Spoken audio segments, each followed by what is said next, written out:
আরে আরে, আমাকে আজ এত মান সম্মান দেওয়ার কারণ কি? কারণ তুমি খুবই ভালো একটা সবজি। কেউ দেখায় না তো কি হয়েছে, আমি তো আছি, আমি দেখাবো। আজকে তোমার দুটো প্রিপারেশন করেই আমি আমার বন্ধুদের দেখাবো।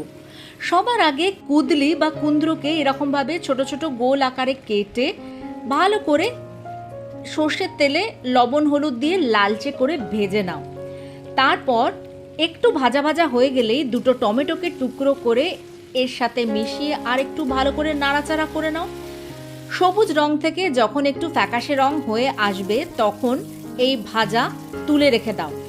একটা কড়াইতে সর্ষের তেলে 5 ফোড়ন, শুকনো লঙ্কা, বেশ খানিকটা গোটা রসুন আর একটা পেঁয়াজকে কুচো করে এরকম লালচে কালচে করে ভেজে নাও, যাতে এই তেলে রসুন, পেঁয়াজ আর শুকনো লঙ্কার গন্ধটা পুরোপুরিভাবে চলে আসে। একটা প্লেটে এই পেঁয়াজ রসুন জড়ো করে নিয়ে তারপর যে কুদলিটা ভাজা হয়েছিল তার অর্ধেকটা এর মধ্যে দিয়ে ভালো করে চটকে চটকে মেখে নাও। এই হচ্ছে আমার কুদলি ভর্তা রেডি। গরম তাই মাখতে একটু অসুবিধা হচ্ছিল।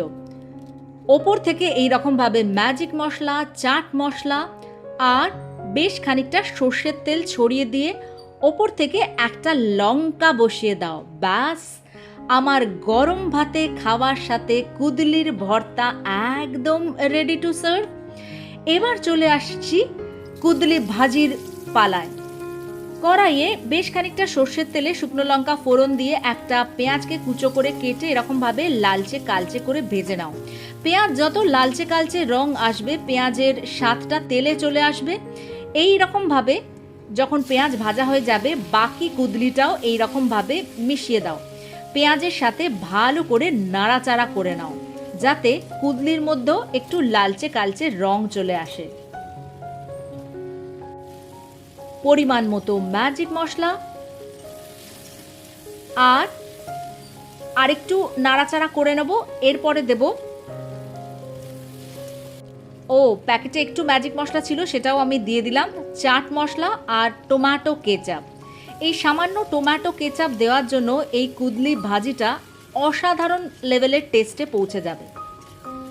ভালো করে ভাজা ভাজা করে নাও, ব্যাস নামিয়ে নাও। এই আমার কুদলি ভর্তা আর ভাজি একদম রেডি টু সার্ভ।